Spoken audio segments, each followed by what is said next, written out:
chapter number 3 from the very basic physics used in HVAC. So this is very important. Without physics, you cannot think for engineering. So in HVAC also we are dealing with the physics concept, and without knowing this, it is difficult to understand the concept of HVAC design. No doubt this is very basic, but at the same time very important.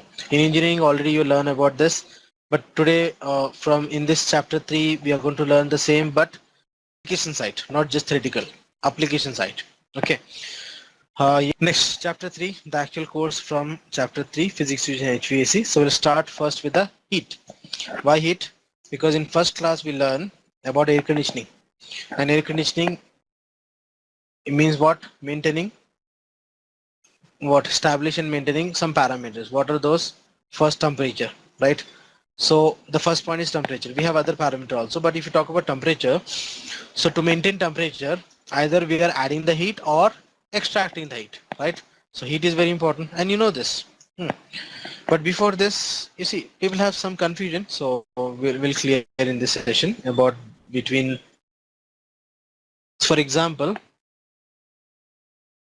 if you talk about heat, any one unit of heat, yes, 1 unit of heat, yes, kilojoules, okay, class, centigrade, kilocalories, Fahrenheit, any more? Calorie, okay, Kelvin, okay, 1 calorie, kilocalorie or calorie, kilo means 1000, Kelvin, any more? Generally we used to in English system we are using BTU. We'll discuss, but here you see this centigrade, this Fahrenheit and Kelvin is not a unit of heat, it's a unit of temperature. Okay, so you must, as an engineer dealing with the HVAC, you must have the clear idea between the temperature and heat, because maximum people have confusion in this. That's the reason I asked this question. So this three, centigrade, Fahrenheit, Kelvin, or even rankings, all belongs to temperature, not the heat. Okay. So what do you think? Heat and temperature both are same or different? Different. How? Is a energy, like mechanical energy, like electrical energy, like chemical energy. Similarly, heat also energy, and temperature is the intensity of that energy. So for example, only this is an interesting example. For example, suppose case 1 and case 2. In case 1, I am taking one container filled with water, and initial temperature say 40 degree Fahrenheit, and final temperature say 170 degree Fahrenheit. And you see, water boiling point is 100 degree centigrade, and in Fahrenheit it is 212. So 170 means it is not boiling. Okay. After adding the heat, the temperature is 170. Now in case 2, and the quantity say 10 pounds. 1 kg is 2.2 pounds, right? So here one more quantity, one more container filled with water, but in this container the initial temperature same 40 degrees centigrade, but the final temperature say 130, or I'll do one thing, I'll make this as 190 degree Fahrenheit, and this as say 170 degree Fahrenheit. Okay, because both are less than the boiling point, because 212 degree Fahrenheit is a boiling point, and the quantity say 50 pounds. Okay, so now the question is case 1 and case 2, in which case at the final temperature you'll find more heat, 190 degree Fahrenheit and 170 here. So in which case at the final temperature you'll find more heat energy, case 1 or case 2? Correct answer is 2. Why? But you see, temperature is less in this container 2 compared to this. This is 190 and this is 170. Then still why this heat energy is more? Because of, yes. So you see, to define the heat, no doubt temperature is important, but only temperature is not important. Only with the temperature you cannot judge the heat. First parameter to define the heat, the first parameter is temperature. Second parameter is mass or volume. And the third is specific heat. And in both the container water, so specific heat we can cancel, because specific heat of water in English system as well as, sorry, in English system for water is 1. So 1 means it will cancel because the container, in both the container water. But here mass and temperature. So no doubt temperature is high in this container 1, but in container 2 mass is more. Okay. For example, if you take two container filled with water, one is small one, say 10 liters, and second is 50 liter, and both you put on the stove, which will start boiling early, the small one. So small required less heat energy to reach the boiling temperature compared to the big one, because the quantity is more. So this the 50 pounds container required more heat energy to reach to that boiling temperature because the quantity is more, right? So to define the heat, we require temperature, mass, and specific heat. And temperature is just the intensity of that heat. Or in short, temperature is a degree of hotness or coldness of a given system, and the heat is a energy. I think you got the idea. But don't worry, let me complete this heat first. Then we'll talk about temperature. You'll get the clear idea. So what is heat? It's a form of energy which is in transfer due to temperature difference. Whenever temperature difference, this heat energy will transfer, right? And in SI system, we are measuring in kilojoules, and in English system, BTU. And BTU is very common term in HVAC industry. So we'll learn what is BTU. BT is thermal unit.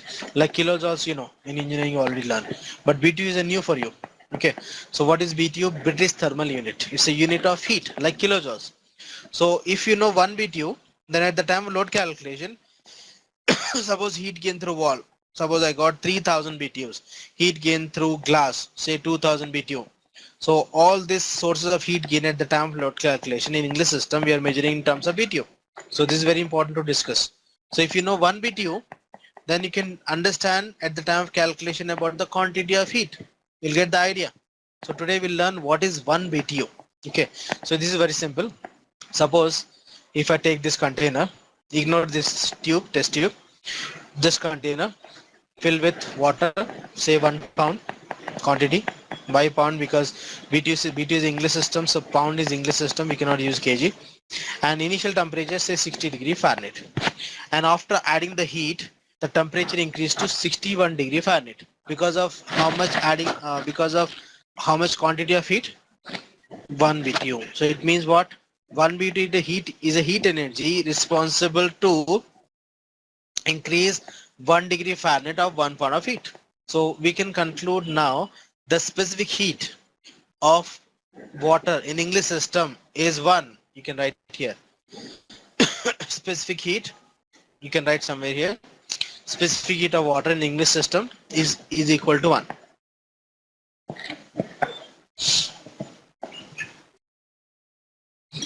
Specific heat of water in English system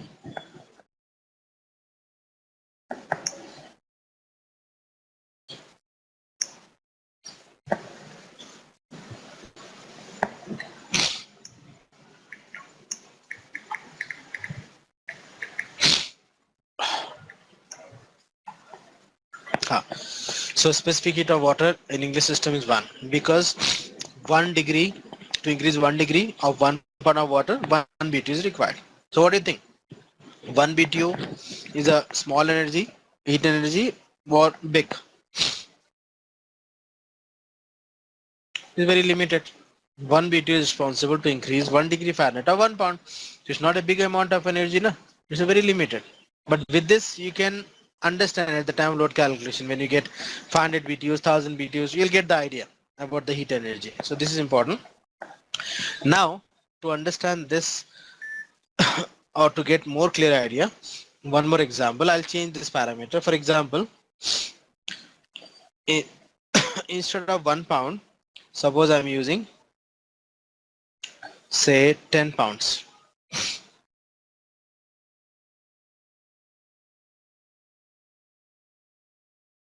Suppose this is 10 pounds, not 1 pound. Initial temperature is okay, same 60 degree, but final temperature I want to maintain say 75 degree Fahrenheit. So how much BTUs are required? Yes, 15. Next, 150. Next, try for 10 pound increasing 1 degree. How many BTUs are required? 10, right? So 10. And how much increase? 60 to 70, how much we are increasing? 15. So into 15. Simple. This is 150. So 150 BTUs are required to get this temperature from this 60 to 75. So it means that to get the heat, we required what? We must consider the mass, temperature, and in this case, specific heat is 1. So into 1 is same. So you see, this is specific heat. This is what mass, and this is temperature. And combined is what? Heat, right? So 150 BT is what? Heat energy. So to define the heat energy, we require 3 parameters: temperature, mass, and specific heat, right? Not just with the temperature. Clear? This is important and very basic. Yes? Online? Following this? One more example is given in the in the same page. You see, initially 60, finally 70 for 10 pounds. How many BTUs? 100. Because 10 pounds for 10 degrees. So 10 into 10 into 1. Why 1? Because specific heat is 1, right? Now, for example, if I consider the same case, okay, now we'll calculate. Initially you said case 2 will have more heat, but mathematically we'll check. Anyhow, the answer is correct, but we'll check mathematically. Here, first specific heat 1 into the say temperature 40 to 190. How much? 150 into 10 mass. You'll get 1500 BTU. Means at this temperature on this container, in this container, you'll find 1500 BTUs heat energy, right? Similarly, here specific heat water is 1 into how much? 40 to 170, 130 into 50. So you'll get around 6000 to 500, right? 500 watt BTU energy. So now we can conclude that you'll find at this temperature is less, 170 compared to 190, but here in this container you'll find more heat energy, right? This is one case. We'll go for one more case. Now think that instead of, I'm not using water in container 1, I'm using oil. Suppose oil with a specific heat, say 10. 10 means for one increasing 1 degree for 1 pound, 10 BTUs are required. So specific heat of oil is 10. So now in which container you'll find more heat?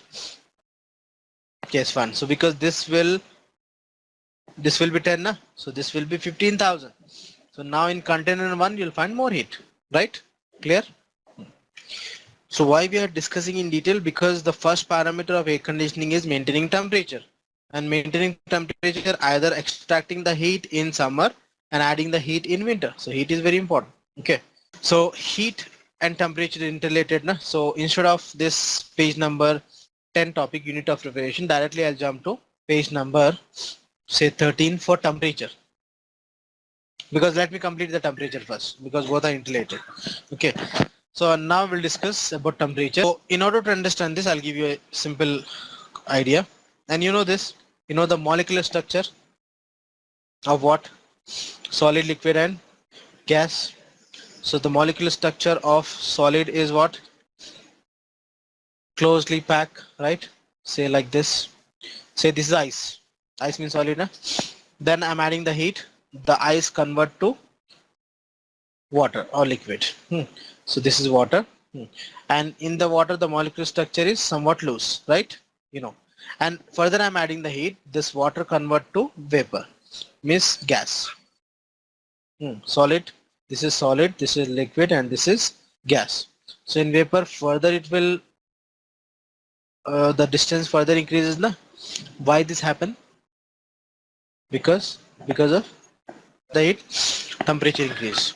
Whenever temperature increase, the velocity of molecules will increase. So initially in ice the temperature is low. compared to the vapor. Vapor means maximum temperature, na? So a nice low temperature solid. So velocity of molecule is less. So you can expect the closely packed molecular structure because the velocity is low. And as you increase the temperature, it will convert to water. The velocity of molecule increases. So you'll get more distance between the molecules because velocity increases. So for movement, more distance is required. Further, if you increase the temperature, further you add the heat, the temperature will increase and it will change to vapor, for example. So vapor means higher velocity molecules, so required more distance. So this molecule structure because of velocity of molecules. So as it means that as the temperature increases, the velocity of molecule also what increases. So now we can conclude the temperature is a function of velocity of molecules or items. So as the velocity of molecule increases, the temperature increases. And that's the reason when you touch a hot body, quickly you can feel the heat because the molecule movement is, the velocity is high and quickly it can transfer. And you know this, higher the temperature, higher the rate of heat transfer. You know this, higher the temperature, higher the rate of heat transfer. As the temperature increases, the rate of heat transfer also increases because of this velocity of molecules. Okay, so now you'll get the idea. Temperature is a function of velocity of molecules. Just for visualizing, just understanding the nature of temperature. Okay. Next, the same thing. You see, it's a measure of thermal activity, not thermal energy.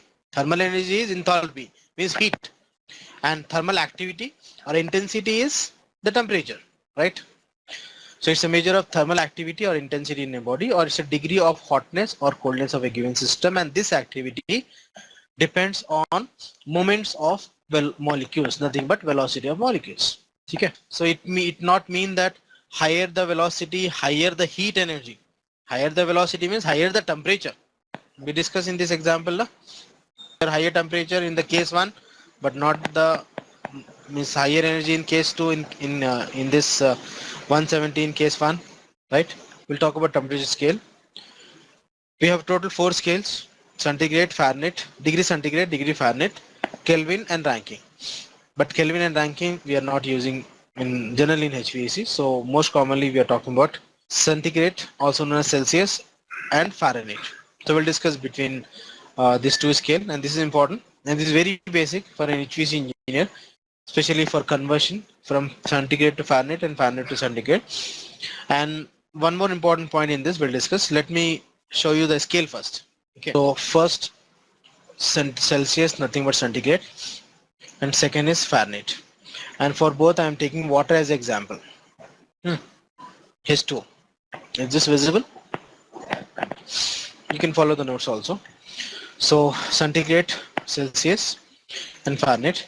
And here you see for water, in case if you're dealing with the centigrade scale, 0 degree for water is what? Freezing point, right? And 100 degree for water is what?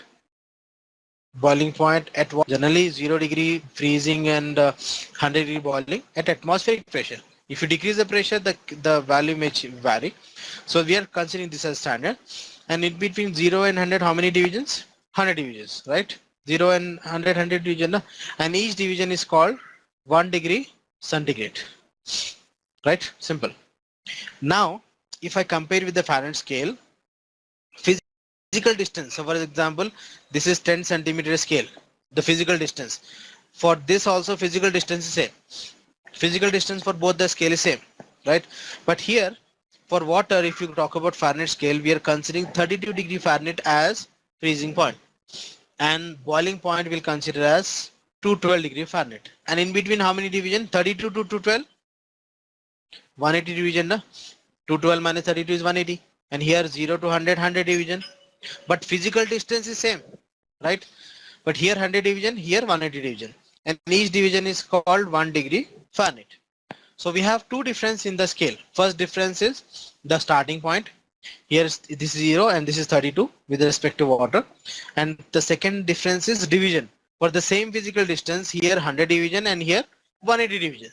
If it is only one difference, we can generate one conversion. Like I think all of you know this. 1 feet equal to how many inches? 12 inches. 1 feet equal to 12 inches. You know this. Similarly, if only one difference, we can generate the relation like this, but we have two differences now, so we require the formula. We cannot generate the conversion, or we cannot do like this. Some people have this confusion. They know this 0 degree centigrade equal to 32 degree Fahrenheit. Accept this? Accept it? Yes. But it not mean that 1 degree centigrade equal to 33 degree Fahrenheit. Is this correct? This 1 degree centigrade, can we write 33 degree Fahrenheit based on this? No. If only if the division is same, suppose 100, this also 100, we can write. But division is 180 na? So we have a formula. The formula is simple. Suppose 90 degree Fahrenheit. This 90 degree Fahrenheit, if you want to convert into centigrade, the formula is C equal to F minus 32. F means here I'll enter 90. This is 90 degree Fahrenheit. I want to convert into centigrade. So C is a centigrade equal to F means 90 degree Fahrenheit minus 32 by 1.8. Why minus 32? Because this 90 degree Fahrenheit means because of the 32 and 180 division. So because of 32 and this is 0. So F minus 32. So we'll reduce this 32 first. And why divide with 1.8? Because here 80 divisions is extra and here 100 division. So if you want to convert into centigrade, we'll divide with 180. Sorry, 1.8. So the division will decrease and minus 32, you'll get the value in centigrade, right? Got this formula. Two difference na? First difference is starting and starting point, and second is difference division. So this C equal to F minus 32. So this 90 degree Fahrenheit, if you want to convert into centigrade, first this 9 in from this 90 you must reduce this 32 na, because this is 0, this is 32. So F minus 32, right? And why divided with 1.8? Because this is 100 division, this is 180 division with the same distance. So that's the reason we'll divide with 1.8 to reduce the division. So we'll get the value in centigrade, right? Similarly, if you want 30 degrees centigrade, if you want to convert into Fahrenheit, then the formula is F equal to 1.8. You can take this in bracket, C plus 32. Here we are dividing with 1.8 because to reduce the division. Here we are multiplying with 1.8 to increase the division. And this C means this 30 will enter 30 here. So 30 into 1.8, the division 80% will increase the plus 32 because they start with 32. Here we are subtracting, here we are adding, here we are dividing, here we are multiplying. Increase the division and to increase the division and and add 32, because for water the starting freezing point is 32 degree Fahrenheit, right? So simple formula. But this is not the end. We have one more point to discuss. What we discussed just now is for converting temperature to temperature. For example, room temperature is 25 degrees centigrade. If you want to convert into Fahrenheit, we can use the formula. Or a particular body temperature is 10 degrees centigrade. If you want to convert into Fahrenheit, we can use the formula. But if you talk about temperature difference, for example, this is room 1, this is room 2. Room 2 is 30 degrees centigrade and room 1 is 10 degrees centigrade. The delta T is how much? Say 20. This is 30, this is 20. So difference is what? 10 degrees centigrade na? So this 10 degrees centigrade is a temperature of a body or temperature of a room? No, it's a difference of two temperature. So for difference, the starting difference is not applicable, because for suppose 20 degrees means I can mark this 20 degree on the scale. But 10 degree temperature difference means it's not like 10 degrees on the scale, right? So for temperature difference, the starting difference is not applicable. So we have a formula C equal to F by 1.8. You see 32 is not applicable in this. Similarly, F equal to 1.8 C, 32 is not applicable. Why? Because for temperature difference, if you are converting temperature difference centigrade to Fahrenheit, this 32 is not applicable, because only will check the difference in division, because the temperature difference is not a fixed temperature on the scale, right? So this 32 is not applicable in the formula. So this formula for temperature difference and this also for temperature difference, which is given in the notes below, right? This is very important. So when you are converting, you must know whether you are converting a temperature or a temperature difference. Okay. Example, first temperature, first point, say 1 degree centigrade, convert into Fahrenheit.